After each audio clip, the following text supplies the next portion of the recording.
करते हैं। पर यहाँ राजा परीक्षित प्रश्न क्या करते हैं कि हे सुखदेव जी महाराज, मैं आपसे पूछना चाहता हूँ कि आप ये बताइए कि मरते हुए व्यक्ति को क्या करना चाहिए।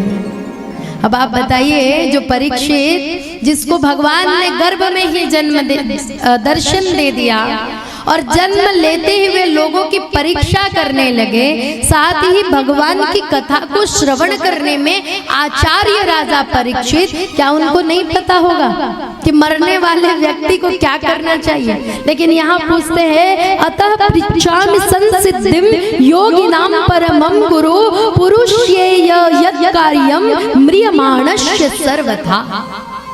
आप ये बताइए, मरते हुए व्यक्ति को क्या करना चाहिए जी।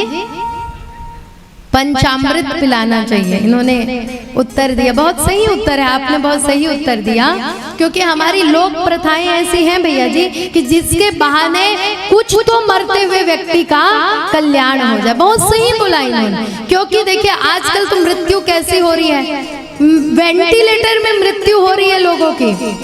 जब वेंटिलेटर में पहुंच जाते हैं, हमारी सांस कब छूट गई किसी को पता नहीं चलता, और मशीन के माध्यम से हॉस्पिटल में मरे व्यक्ति को 2-2 दिन तक के जिंदा रखा जाता है ताकि बड़ा बड़ा बिल बना सके। तो यदि आपसे कहा जाए कि मरते समय भगवान का नाम लो, तो आप कहाँ से भगवान का नाम लो?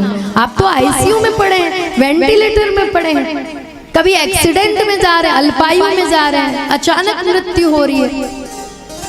तो सुखदेव जी से ये पूछा, सुखदेव जी ने कहा कि देखो राजा परीक्षित, श्वास श्वास प्रति राम भज, वृथा श्वास मत खोए, न जाने इस श्वास को आवन होए न होए। कहे परीक्षित, केवल एक ही कार्य मरते हुए व्यक्ति को करना चाहिए, अपने श्वास श्वास में भगवान का नाम जाप करना चाहिए, भगवान का स्मरण करना चाहिए। लेकिन भैया ने जो कहा पंचामृत देनी चाहिए, आजकल और कर भी क्या सकते हैं। देखिए पहले तो कम से कम बच्चों का नाम रखते थे, जगन्नाथ, राम, नारायण। तो मरते समय बच्चे के बहाने ही सही माता पिता ए जगन्नाथ बोलते थे, तो मुंह से भगवान का नाम उच्चारण होता। पर आजकल तो नाम ही अलग अलग है भैया, चिंटू, पिंटू, मिंकू और भी मॉडर्न हो गए हैं। तो ऐसे नाम यदि हम रखते हैं अपने बच्चों का, तो मरते समय भगवान का नाम कैसे याद आएगा। तो इसलिए यहाँ सुखदेव जी ने हमें कहा कि एक ही जतन करना कि मरते समय भगवान का नाम आपको स्मरण हो जाए, तो अंत भला तो सब भला।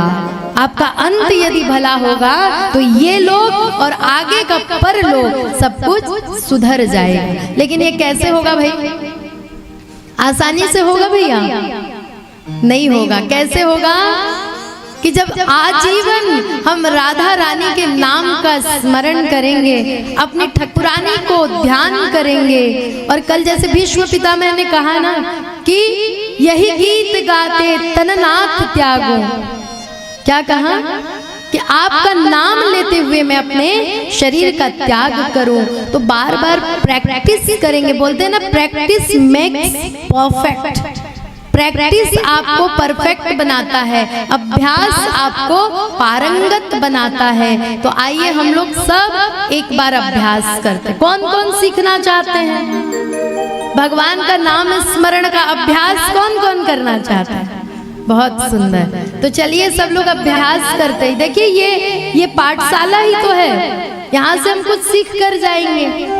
तो हम सब मिल करके दोनों हाथ उठा उठा करके, दोनों भुजाओं को उठा उठा करके क्या स्वीकार करेंगे कि हे राधा रानी, आज तक के जिसके थे जो थे वो सब आप भूल जाना, है ना। क्योंकि हम क्या कहते हैं, हम अपने माता पिता के हैं, माताएं कहती हैं हम अपने पतिदेव के हैं, अपने बच्चों के हैं। तो आज से एक बात सीख लो, शरीर से संसार का निर्वाह करो, लेकिन मन से राधा रानी से कहना कि हे ब्रज ठकुरानी, हे बाके ठाकुर की बाके ठकुरानी, आज हम संकल्प लेते हैं, आपको वचन देते हैं, दोनों हाथ उठाकर हम कहेंगे कि हम हो गए राधा रानी के। किसके?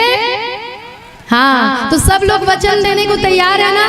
तो एक बार दोनों हाथ उठाकर क्या कहेंगे? और एक बार। हाँ, तो चलिए पूरे जोश के साथ हम राधा रानी को स्मरण करेंगे और सब वचन देंगे। बल बरसाने वाली